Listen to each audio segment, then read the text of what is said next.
Allez, bonjour, on est en direct sur le compte Instagram de la Ligue. Guillaume Brochet, chargé de communication de la Ligue, pour voilà, ce live à 20h25 à peu près. On va se projeter sur la Coupe de France avec trois clubs de la Ligue qui sont encore en course, vous le savez. Angesco, bien évidemment, également les Voltigeurs de Châteaubriand, club de National 2.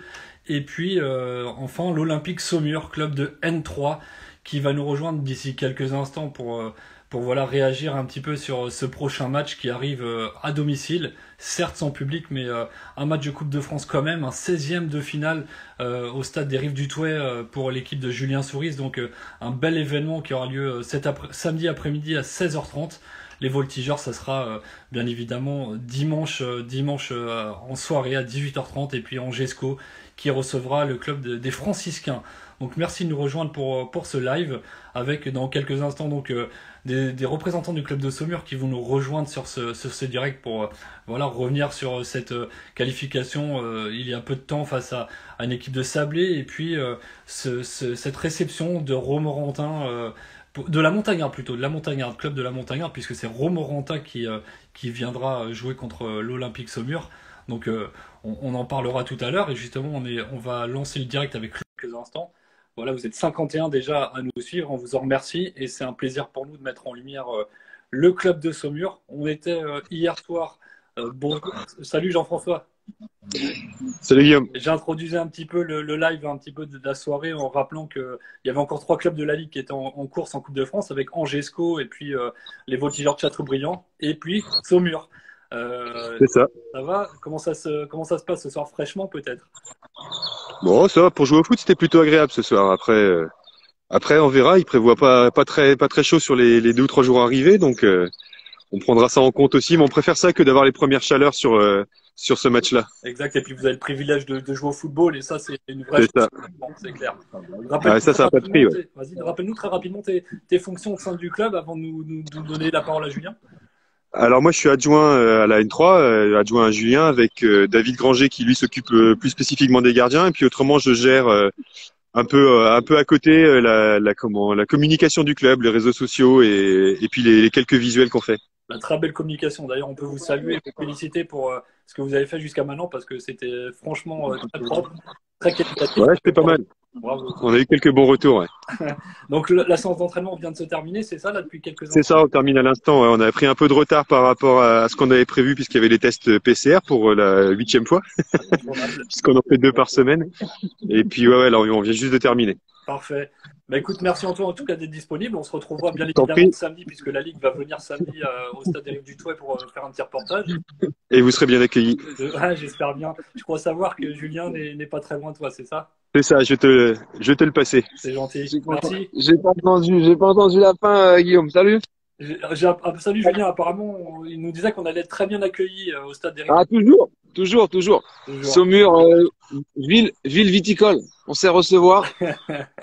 Et l'amateur. Bah ouais, après je vais te dire, c'est des bons moments. Donc voilà, le club il se met un petit peu en quatre, même si il y a tout ce protocole huis clos notamment, plus protocole sanitaire, mais voilà, on sent de l'émulation chez nos dirigeants. Ils sont heureux d'accueillir tous ces médias dont on n'est pas habitué à voir au stade, au sport, TF1. Voilà, c'est super. Et puis on espère que ça sera une belle fête du foot, mais il y a beaucoup d'enjeux parce que voilà, le tirage est très ouvert pour les deux équipes, un peu comme Châteaubriand. C'est des tirages au début où il y a un petit peu de déception, et puis après on se dit que tout le monde espère jouer une Ligue 1, bien entendu, qu'on rejoint la voie des professionnels. Le tirage que vous aviez regardé ensemble, c'est ça, le tirage au sort? Oui. On était heureux au début parce que les 2 N2, il y avait 2 N2 dans la poule. Donc ils ont tiré les 2 N2 au début parce qu'on avait peur bien sûr de se déplacer chez une N2. Et puis après il y a eu nous tiré en 3e. Donc là il restait quasiment tous les clubs professionnels et puis les Montagnards. Donc voilà, les deux petits de la poule s'affrontent. Ce qui est sûr, c'est qu'il y aura un petit en 8e. On espère que ça sera nous. Est-ce que c'est un faux petit, la Montagnarde? R1 sur le papier, hein. Ouais, c'est ça. Nous, on est habitués parce qu'on a mon ami Rabi Zerroal, une année, ils nous ont sorti, c'était une fausse R1, le Poiré, parce qu'il y avait des joueurs qui avaient joué au-dessus. Là, on est un petit peu, ce que je disais aux joueurs, on est un peu sur le même profil. Il y a des joueurs même comme Orman Barry qui ont même connu la Ligue 1. Puis c'est une équipe qui est invaincue depuis maintenant avec les 2 confinements. depuis plus d'un an. Donc voilà, ils ont sorti 2 National 1. Donc tout de suite, ça crée de la méfiance. On sait très bien que c'est globalement du 50-50. On a l'avantage du terrain, certes. Mais bon voilà, on a vu leur match, contre Saint-Brieuc, on a vu le match contre Concarneau où ils méritent de gagner. Donc voilà, c'est une grosse équipe. On est heureux de recevoir parce que voilà, on sortait d'un 8e tour à un 32e en 4 jours, les 2 matchs à l'extérieur. Là, c'est super sympa de jouer chez nous, même si voilà, c'est le gros regret, ça reste toutes les demandes pour rentrer dans le stade. On est obligé de refuser 98% des spectateurs, mais bon, ça après, faut pas avoir de regrets là-dessus. Ça se trouve avec la formule normale, on serait pas en 16e. Faut avoir l'humilité de le dire.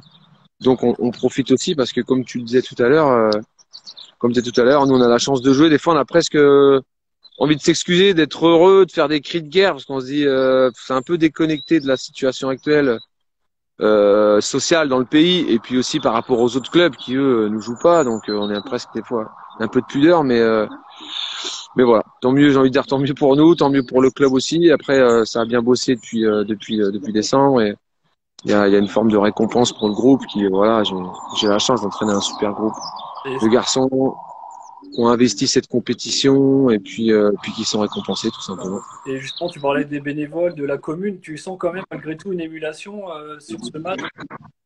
Ouais, c'est sympa, ouais, les commerçants. C'est pareil, ils veulent tous venir au stade. Donc voilà, on a le droit, le protocole, il est hyper strict. On a globalement un droit à 30 ou 40 personnes, pas plus. Mais ouais, il y a pas mal de magasins qui sont décorés aux couleurs du club. Après, on a envie de leur faire un beau cadeau quand même, d'aller chercher ce 8e, même si ça sera compliqué. Voilà, on a un suspendu, il y a quelques absents, donc voilà, on va faire profil bas. On va essayer de faire un bon match de foot. Faut pas mettre le curseur plus haut qu'il l'est. Hein. On reçoit une très bonne équipe du niveau N3, mais il faut pas non plus avoir peur de jouer 16e. On a une petite centaine là d'internautes qui nous regardent actuellement en direct. Sur ce match, justement, la Coupe de France en elle-même, toi à Saumur, depuis que tu es à Saumur, parce que ça fait longtemps que tu es à Saumur, qu'est-ce que ça t'évoque la Coupe de France comme compétition? Alors déjà, c'est dans l'histoire du club. Hein. Le club, il est récent, mais sous Patrice Sauvaget, voilà, il y a eu 2 épopées jusqu'en temps. Je crois qu'il y avait l'éclairage. Il y a eu 2 épopées, donc les dirigeants avaient tout de suite envie de. On le sent quand on signe à Saumur, qu'il y a toujours cette attente autour de la Coupe de France, de revivre des émotions. Donc chaque match est important. On l'a vite fait comprendre en 2015 quand je suis arrivé. Et voilà, je pense qu'on est récompensé du fait qu'on a plusieurs fois tourné autour. On a fait beaucoup de 8e, 7e tour avec cette génération, la génération d'Auvergne, Coco, Tonnel, etc. Et puis cette année, à force de répéter, d'insister, c'est passé. Mais clairement, oui, c'est dans l'histoire du club. On a aussi gagné des coupes de l'Atlantique, coupe de l'Anjou. Voilà, c'est un club aussi où la coupe est importante. Souvent, il y a une phrase qui mérite des fois un petit peu, c'est de dire la coupe, elle appartient aux joueurs. Ici, elle appartient vraiment à tout le club, notamment aux bénévoles, aux dirigeants, qui eux la surinvestissent aussi. Donc les planètes sont alignées, tout le monde tire dans le même sens et ça fait que voilà, on vit des belles émotions. Et toi, ton message, là, on est mercredi soir. Le match a lieu samedi. Donc, l'enjeu, j'en discutais hier avec Papy et Florian Plotard du côté de Châteaubriand, c'est de ne pas jouer le match avant, c'est ça? Voilà, c'est ça. C'est ça. Bah, disons que nous, mes joueurs, ils s'impatientent. Hein. Anto, tu veux dire bonjour? Ils disent le coach, il parle trop. Il va 30 secondes. Ah, Guillaume, après, je te les passe, hein, parce que aussi, ils ont beaucoup de choses à dire. Exactement. Dernière question. C'était quoi la question? Excuse-moi, Guillaume. Qu'est-ce que je disais? Oh, excuse-moi. Ils m'ont déconcentré à côté, ils font des bêtises. Ouais, non, je sais ce que tu me disais, comment on prépare le match, etc. Ouais, et surtout, il faut rien qu'on change parce que nous, depuis, là, on a enchaîné les matchs et c'est hyper, jusqu'au coup d'envoi, on est hyper décontracté. Il y a la musique à fond. Il faut pas que l'enjeu prenne le pas. Ouais, voilà, on a joué des 7e, des 8e, des 32e, mais tout en étant très décontracté jusqu'au coup d'envoi, on n'a rien changé à nos habitudes. Donc voilà, l'idée c'est de garder cette recette-là. On met de l'intensité et on prend beaucoup de plaisir. Mais surtout, pas faire le match avant, comme tu le dis, parce que samedi, il reste encore 3 nuits. Donc nous, voilà, le staff, on met l'accent sur le récup. Passer des bonnes nuits. On sait que les nuits à J-3, J-2 sont importantes. Donc entraînement invisible, quoi, tout simplement, des consignes toutes banales de staff, quoi. On la fait ça après, effectivement, on jouera. On espère, hein. On espère que les bulles seront de sortie samedi soir. Après, voilà, c'est le foot, hein, et on espère surtout pas avoir de regrets, quoi. C'est-à-dire louper notre match ou perdre sur un fait de jeu, parce que ça arrive. Hein, nous, on l'a vécu dans le bon sens cette année, donc ouais, on espère. Mais clairement, on espère que samedi soir, il y aura de l'émotion. J'ai vu un message passer en tout cas parce que Saumur. Donc là, c'est vraiment Ah oui, hein, ça c'est un vrai, ça. C'est le hashtag du club. c'est avril. Parce que Saumur, ça marche. Bah écoute, Julien, on se retrouve samedi. Ouais, Guillaume, Merci de avec ta plaisir. disponibilité. Avec plaisir qu'on t'accueille sur Saumur. Je te passe notre capitaine. C'est parti. Ciao. J'espère que t'es en forme parce que lui, il est en forme. Il est toujours en forme. Salut, Salut Guillaume. salut, gars. Ça va, Anthony? Et toi? Ouais, impeccable. Comment Bon, s'est super. passée cette séance? Bah écoute, impeccable, hein. On est vigilant surtout de pas se blesser et puis de préparer au mieux ce match. On essaye de peaufiner les derniers petits détails déjà sur nous et puis après sur l'équipe. Les pénaltys ou pas? Un peu. Ouais, les pénaltys, tu sais, tu peux les préparer comme tu veux. Tu t'entraînes face à des joueurs avec qui tu t'entraînes tous les jours ou tous les 2 jours. Donc c'est pas une vraie vérité. C'est pas, y a pas la tension, il y a pas le stress que tu vas avoir quand t'es en match. Donc non, ça n'a rien à voir. On a Rien à parlé voir. de Julien, il n'y a pas de Ligue 1 pour vous, en tout cas pas tout de suite. Ça sera un club de R1. Il y avait de la déception ou pas? Toi, en tant qu'ancien joueur formé au PSG, on le rappelle, donc tu avais peut-être une envie particulière ou tu t'es dit bah, c'est pour plus tard finalement? Forcément, le gros kiff, ça aurait été de jouer le PSG. Maintenant, écoute, on nous donne l'opportunité de pouvoir éventuellement passer un tour supplémentaire. C'est sûr que d'aller jouer au Puy ou quelque chose comme ça aurait pas été forcément des plus agréables, mais on va essayer de faire le maximum et pour repasser un petit tour. Et puis ce serait génial pour tout le club. Si tu reviens en arrière sur vos premiers matchs de Coupe de France, si on t'avait dit comme ça, un 16e de finale avec voilà ce format un peu particulier, il faut se l'avouer, tu y aurais cru ou ça te semblait improbable cette année? Mais on se dit depuis plusieurs années d'aller au moins en 32e, au moins vivre un 32e avec le club, ça serait super. On est passé pas loin à chaque fois, on a même réussi à taper une Ligue 2 ici. Maintenant, on a échoué le tour d'après contre une R1, donc on sait assez ce que ça fait d'échouer sur des moments importants et on veut pas revivre ce type de moment, quoi. Donc on a une belle carte à jouer, on va pas lâcher. Ça marche. Écoute, on va pas te prendre plus de temps et que tu te refroidisses, que tu tombes malade pour le match. Non, t'inquiète pas, je vais retourner voir ma petite famille et puis je vais te laisser avec Quentin Bachal, Et la n'oublie pas légende. tes gants, hein. Regarde, il est prêt, hein. Quentin Bachin qui attend derrière, ouais, sagement. Salut Guillaume, à bientôt. Ah, on se dit à samedi. Salut Quentin. Bonjour. Salut, dernière intervention de la soirée. Merci d'être disponible. Pas trop froid, ça va? Non, ça va, là, ça commence un peu à tomber, donc mais bon, ça va encore. Allez, on Ça va. s'accorde 5 petites minutes pour terminer. Saumur en 16e, c'est incroyable pour vous.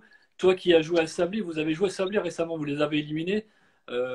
Encore une étape supplémentaire de franchie. Qu'est-ce que ça représente pour toi la Coupe de France?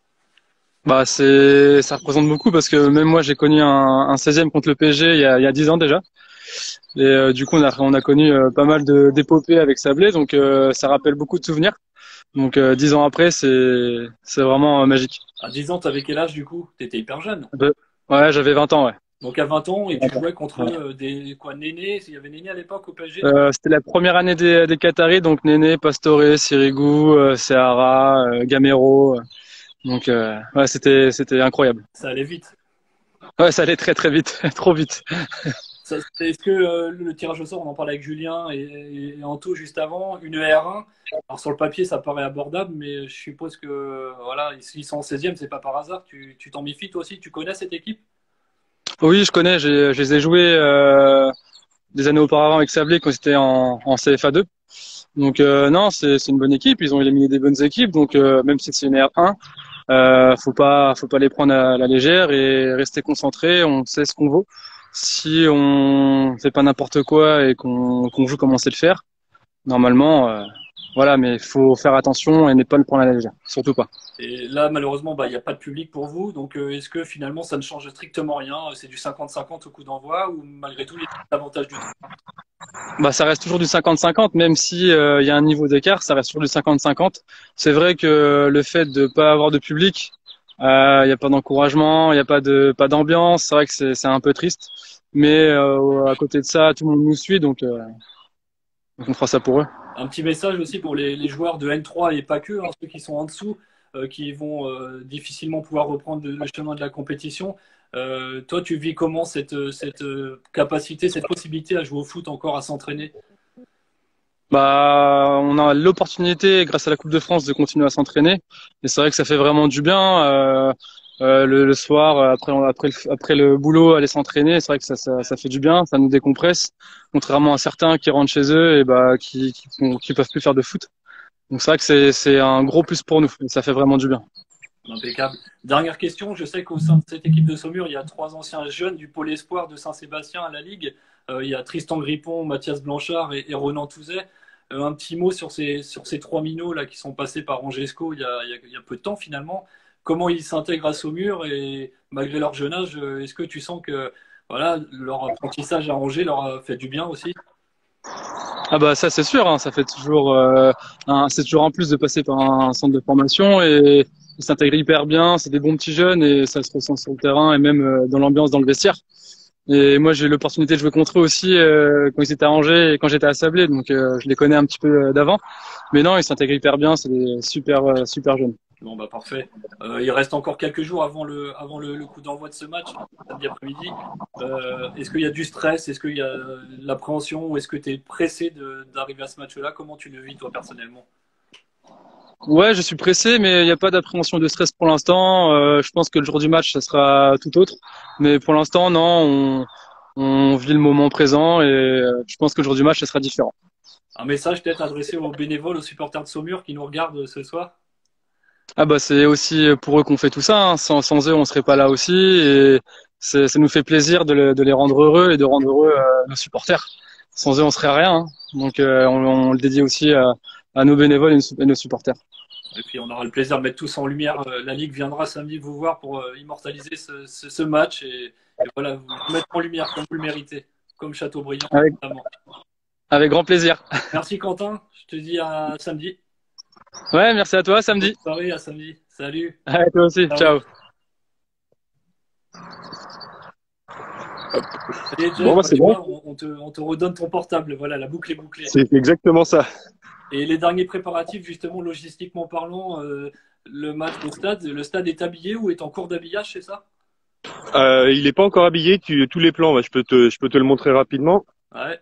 Alors, on est toujours sur notre configuration championnat, mais ils font ça à partir de vendredi matin. Ouais. Donc ça sera en mode Coupe de France vendredi, à partir de vendredi. Exactement, ce qu'ils appellent le Clean Stadium. Et puis on l'a dit ensemble, on en a parlé cet après-midi. Le match sera certes diffusé sur Eurosport, mais vous nous proposez, vous allez nous proposer un direct aussi de votre côté, c'est ça? Alors on est peut-être coupé un petit peu. On va voir si ça revient éventuellement le direct. Il y a peut-être eu un problème de synchronisation. C'est bon, ça revient. C'est revenu. Ouais. Tu as entendu ma question peut-être sur les Non. moyens alors sur les moyens déployés, je te félicitais cet après-midi sur les direct live que vous aviez proposés sur les tours d'avant. Là, Ouais. malheureusement, le droit TV oblige, le match est sur Eurosport. Vous ne pourrez pas proposer de Facebook Live. Cela dit, vous proposez un autre contenu. Ouais, on s'est un peu creusé la tête en essayant de respecter les règles et on va faire une web radio un peu. On fait un format mixte entre la radio et puis ce que peuvent proposer des sites comme l'équipe avec malgré tout le score, le temps qui reste et puis les différentes actions pour éviter que les gens en arrivant sur notre web radio se demandent combien de temps il reste et quel est le score. Donc ouais, on a fait quelques tests et a priori ça fonctionne pas trop mal. Donc on va proposer ça samedi à nos supporters. Bon, ben, impeccable. La boucle est bouclée. Le rendez-vous est pris pour samedi à 16h30, coup d'envoi, mais on se verra bien avant, bien évidemment. Ouais. Je te remercie encore pour ce live, pour l'organisation. C'est nous qui vous remercions de prendre soin de nous. C'est normal. C'est normal. Vous avez encore la chance de participer et de jouer au football, donc c'est un vrai privilège également pour tout le monde. C'est ça. Merci Jean-François. C'est moi qui te remercie. À samedi. À samedi, ça marche. Salut. Bonne soirée. Salut. Bye. Merci également. Merci à tous de nous avoir suivis sur ce live en ce mercredi soir. On espère que ça vous a plu. Voilà, les Voltigeurs de Châteaubriand qui joueront également leur match de Coupe de France, on vous l'a dit, contre Romorantin à l'extérieur et puis l'Olympique Saumur face à la Montagnarde, club de R1, sans oublier bien évidemment Angesco face au franciscain, club franciscain. Voilà, et ben écoutez, je vous souhaite une très très bonne soirée. Bon anniversaire Jeff, et ben, je ne savais pas que c'était son anniversaire, je vais lui envoyer un message dans la foulée. Et puis on vous souhaite à tous une très très bonne soirée. Merci, prenez soin de vous et à très bientôt. Bonne soirée, au revoir.